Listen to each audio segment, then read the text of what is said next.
അച്ഛാ വാ. ഇതുങ്ങളെയൊക്കെ പണം കൊടുത്ത് വിടാൻ നോക്ക്. കല്യാണം നടക്കട്ടെ. കുരയ്ക്കുന്ന നായ്ക്കളുടെ വായിലേക്ക് ബിസ്ക്കറ്റ് ഇട്ട് കൊടുക്ക്.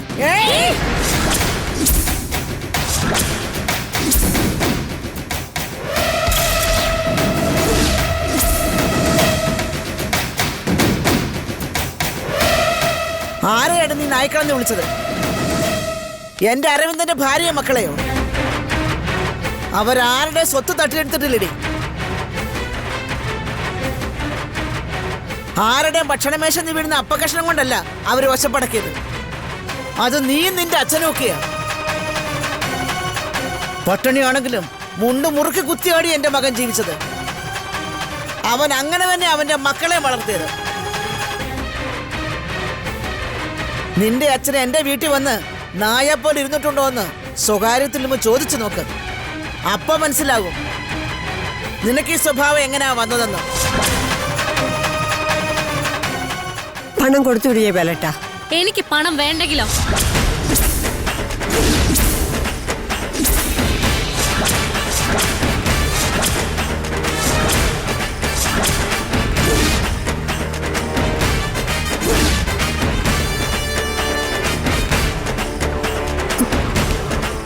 കാവേരി എന്തേത്?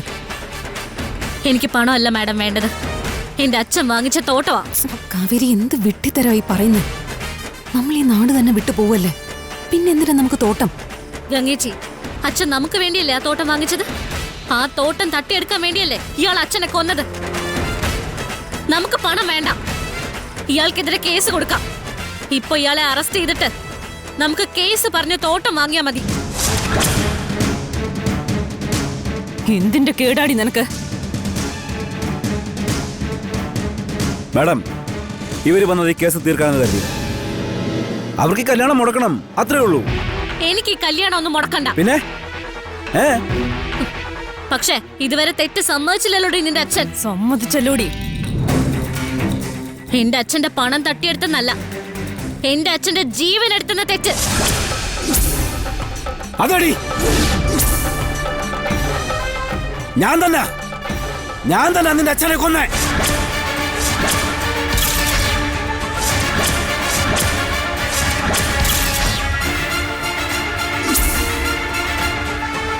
അച്ഛാ, അച്ഛാ, മോളെ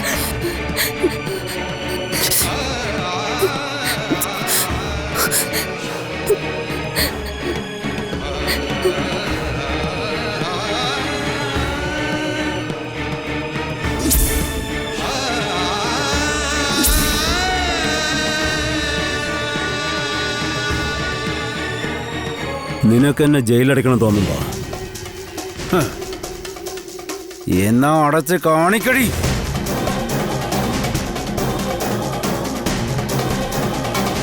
എനിക്ക് തോട്ടം മതി മാഡം. കേസ് നടക്കട്ടെ. ഇയാള് ജയിലിൽ കിടക്കുന്ന എനിക്ക് കാണണം.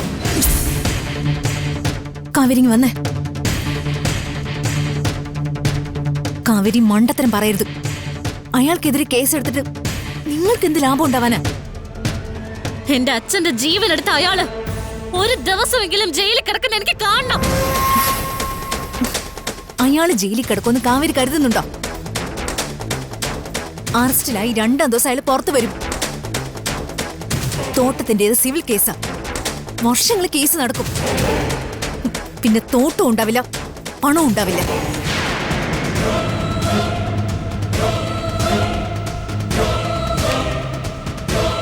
അപ്പൊ എന്റെ അച്ഛന്റെ ജീവൻ ഒരു വിലയില്ല മാഡം.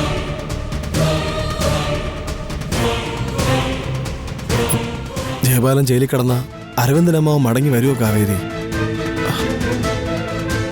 നമുക്കിപ്പോ ദേ നിളക്കുട്ടിയുടെ കാര്യമല്ലേ പ്രധാനം. അവളുടെ കാര്യം നടത്തണ്ടേ?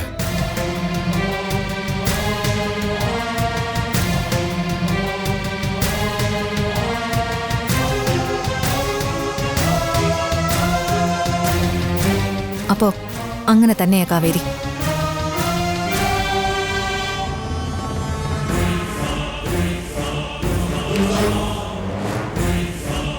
തോട്ടത്തിന് പകരം പണം മതിയെന്ന് കാവേരി സമ്മതിച്ചിട്ടുണ്ട്. അപ്പൊ ജയപാല, എങ്ങനെയാ കാര്യങ്ങൾ? ഞാൻ ചെക്ക് കൊടുക്കാം. എത്രയ്ക്ക്? 30 ലക്ഷം. കള്ളക്കളി ഉടായിപ്പൊന്നും നടക്കില്ല ജയപാല. പണം ഞങ്ങൾ കണക്ക് കൂട്ടിയിട്ടുണ്ട്. എത്ര? 50 ലക്ഷം തികച്ചു. ഇല്ലെങ്കിൽ നമുക്ക് വീണ്ടും സംസാരിക്കേണ്ടി വരും. മാത്രമല്ല, ഈ നിമിഷം ഇയാൾ എന്റെ കൂടെ ഇറങ്ങേണ്ടി വരും, കൈവിലങ്ങും വച്ച്.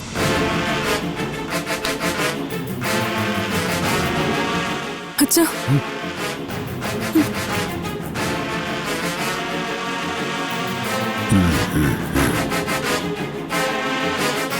ജേക്കബ് സാറേ,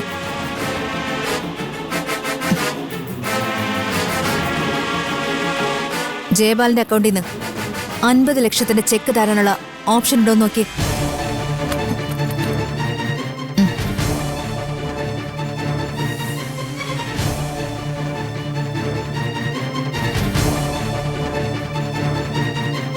ആ, ബാലൻസ് ഉണ്ട് മാഡം.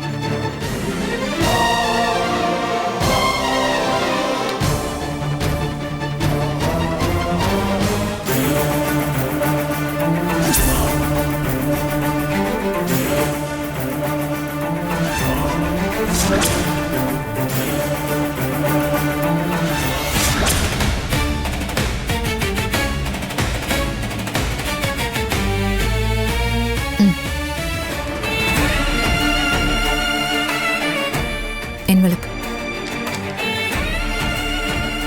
ഇതോടി. ശുഭയാത്ര കാവേരി. പോയ കാലത്തിന്റെ കയ്പുകളിൽ നിന്നും പുതിയ മധുരങ്ങളിലേക്ക്, വൻ വിജയങ്ങളിലേക്ക്. Thank you madam.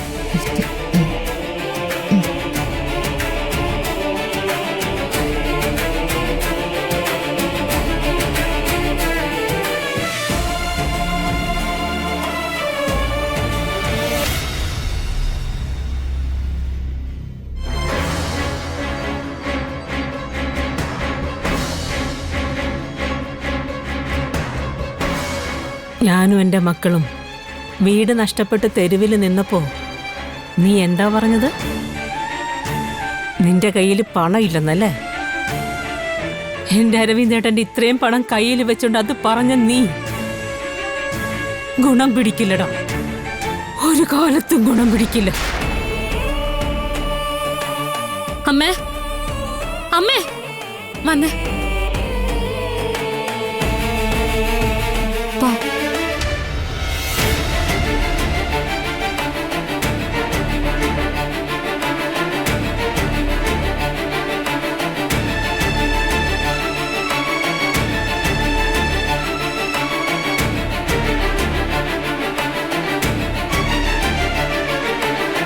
കാവേരി,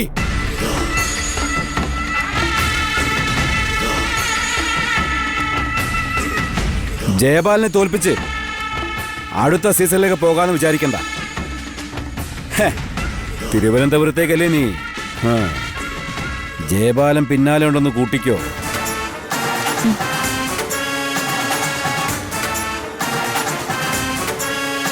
കാവേരിക്കും കുടുംബത്തിനും ഇനി പുതിയ സീസൺ തന്നെയാ ജയപാല. പക്ഷെ തിരുവനന്തപുരത്തുള്ള കഥ വേറെയാ, കഥാപാത്രങ്ങളും. അവിടേക്ക് താൻ വന്ന പുതിയ കളി പഠിപ്പിച്ചിട്ടേ വിടൂ. ഓ വാ.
കേറടി.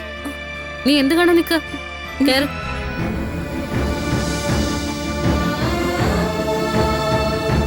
കേറാൻ.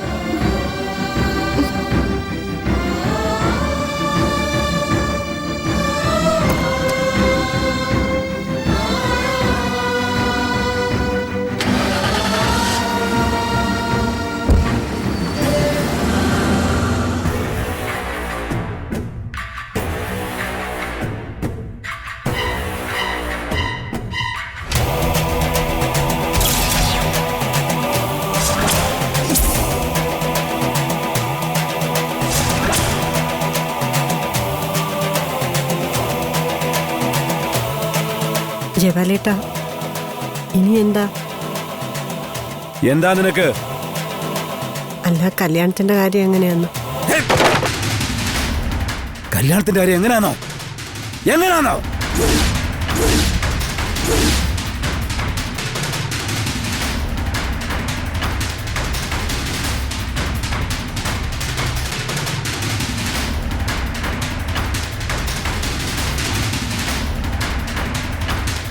കല്യാണം നടക്കും.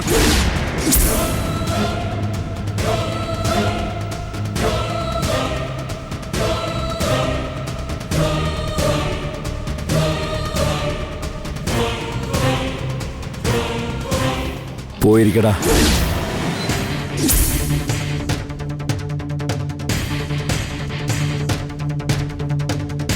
മണ്ഡപത്തിൽ പോയിരിക്കടാ.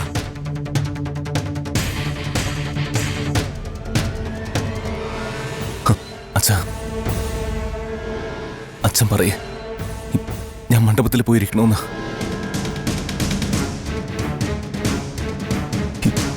എന്നോ കൊടുത്തൊരു വാക്ക് നിറവേറ്റാൻ മാത്രമായിരുന്നില്ല അച്ഛാ ഈ വിവാഹം.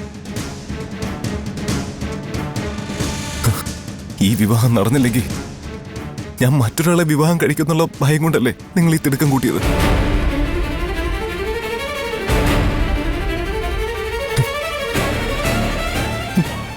നിങ്ങൾ ഇനി പേടിക്കണ്ട അച്ഛാ. അവള് പോയി, കുടുംബത്തോടെ പുഷ്പവാടിയുടെ മല ഇറങ്ങിപ്പോയി.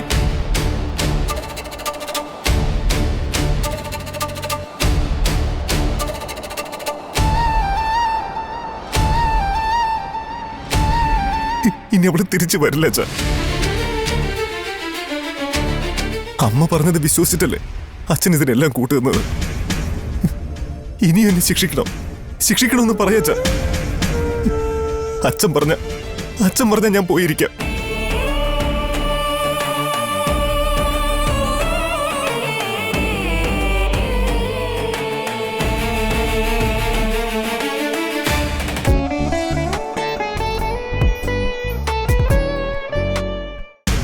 ഇനി എന്നെ ശിക്ഷിക്കണമെന്ന് പറയച്ചാ.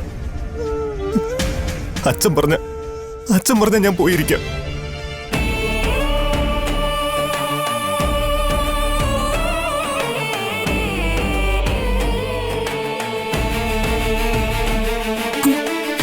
അച്ഛാ,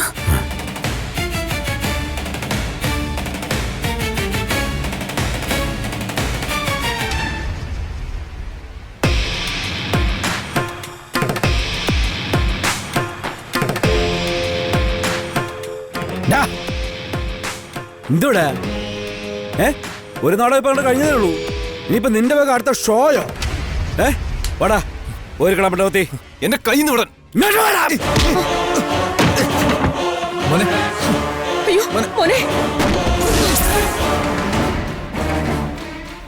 ജയപാലേട്ടാ, അവനോട് മണ്ഡപത്തിൽ പോയിരിക്കാൻ പറ രാജി.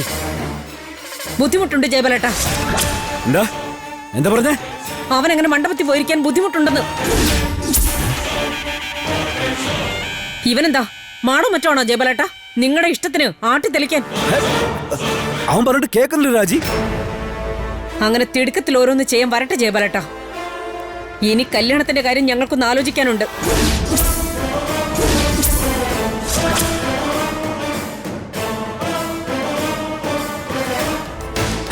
ആലോചിക്കാനോ? കഥമണ്ഡപത്തി ഞാനോട് കളിച്ചു വെച്ചിട്ടോ? ജയപാലേട്ടാ, ഒരു കുടുംബത്തിന്റെ ഭാവിക്ക് വേണ്ടി എല്ലാവരും പ്രാർത്ഥിക്കേണ്ട നിമിഷോ ഒരു പെണ്ണിന്റെ കഴുത്തിൽ താലി കയറുന്ന മുഹൂർത്തം. അതിനു പകരം ഇവിടെ കേട്ടത് ശാപവാക്കുകളാ. അതും ജയപാലേട്ടൻ കാരണം താലി ഏറ്റുപോയ ഒരു സ്ത്രീയുടെ ശാപം. ആ കണ്ണീരിന് മുകളിൽ ചവിട്ടി നിന്ന് വേണോ എന്റെ മകൻ നിങ്ങളുടെ മകളുടെ കഴുത്തിൽ താലി കെട്ടാൻ? അതൊക്കെ നിങ്ങൾ വിശ്വസിച്ചോ രാജി? കള്ളം പറഞ്ഞതാ, പച്ചക്കള്ളം.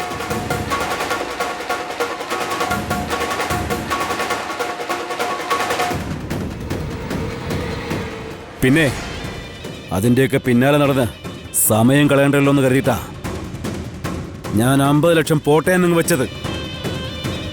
എനിക്കെന്റെ മോളുടെ കല്യാണ പ്രധാനം. ജയപാലേട്ടൻ 50 ലക്ഷം പോട്ടേന്ന് വെച്ചു. വിശ്വസിക്കാൻ പ്രയാസമുണ്ട്.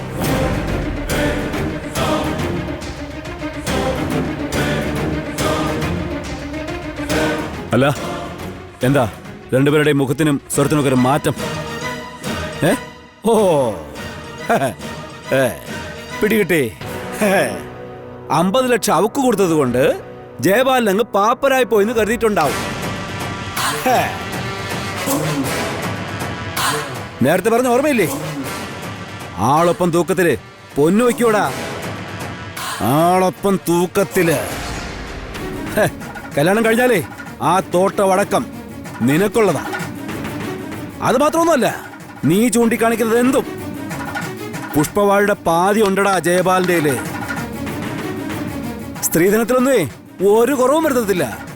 ആർക്ക് വേണോടാ നിന്റെ സ്ത്രീധനം? കൊണ്ടുപോയി കുപ്പേക്കളാടാ.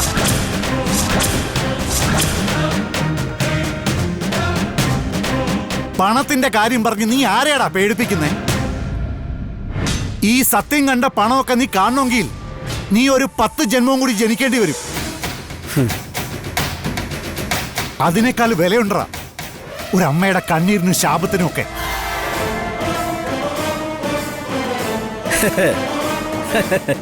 എന്തോന്നാ രാജി ഇത്? സത്യവാമ്പളയാട്ടോ? എന്റെ ഭർത്താവ് സത്യവാൻ തന്നെയാ ജയപാലേട്ട. ആരെയും വഞ്ചിച്ചും കബളിപ്പിച്ചും ഒന്നുമല്ല ഞങ്ങൾ സ്വത്ത് സമ്പാദിച്ചത്. ദേ ഇവൻ അതിന്റെ പേരില് ആരുടെ മുമ്പിലും തലകുനിച്ച് നിൽക്കേണ്ട ഗതികേട് വന്നിട്ടില്ല ഇതുവരെ. പക്ഷെ ഈ കല്യാണം നടന്ന ഇവന്റെ അവസ്ഥ എന്താണെന്ന് ഞങ്ങൾക്ക് മനസ്സിലായി. നിങ്ങൾ ഇവനിട്ടിരിക്കുന്ന വില എന്താണെന്നും. അതിന് ഈ കല്യാണം നടന്നിട്ട് വേണ്ടേ?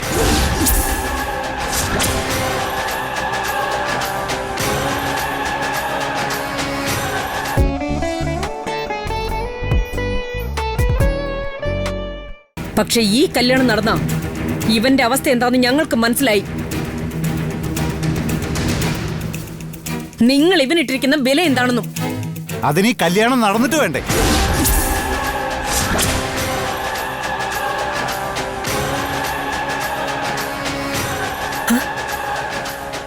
എല്ലാരും എന്താ കല്യാണം നടക്കില്ല എന്ന് പറയുന്നത്? നമ്മളിവിടെ ഇവരുടെ കല്യാണം നടത്താനല്ലേ കൂടിയിരിക്കുന്നത്. പ്രവീണെ, നേരും നെറിയും വിട്ട് ജീവിക്കാത്തവരാ ഞാനും എന്റെ ബന്ധുക്കളും.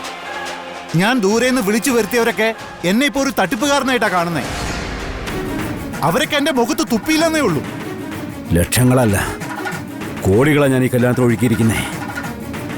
ഇവനൊന്നത് പറഞ്ഞാലും മനസ്സിലാവത്തില്ല. അവന്റെ ഒരു കോടി മതി തർക്കമൊക്കെ. നീ വാടാ. അയ്യോ അളിയാ, കല്യാണം നടക്കാതെ ഇവിടുന്ന് ഒറ്റയിരുന്ന് 2 കാലി പോവില്ല. ജയപാലനാ പറയുന്നേ. ഭീഷണിയാണോ ജയപാല? അതേന്ന് കൂട്ടിക്കോ. ജയപാല, നിന്റെ കാലം കഴിഞ്ഞു. സർവനാശത്തിന്റെ മണി മുഴങ്ങിന്ന് കൂട്ടിക്കോ.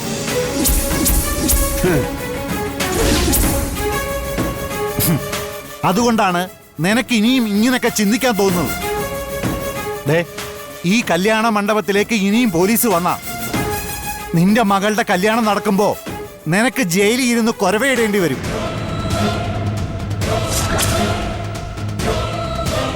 ഛത്തീസ്ഗഡിലെ നക്സലൈറ്റുകളെ പേടിച്ചിട്ടില്ല. പിന്നെയാ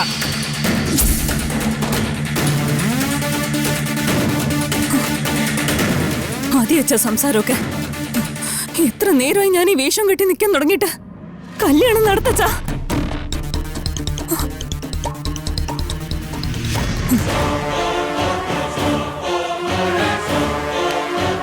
വാ നിവിൻ, വാ. രാഗിണി വിടാനാ പറഞ്ഞേ. വിടറി.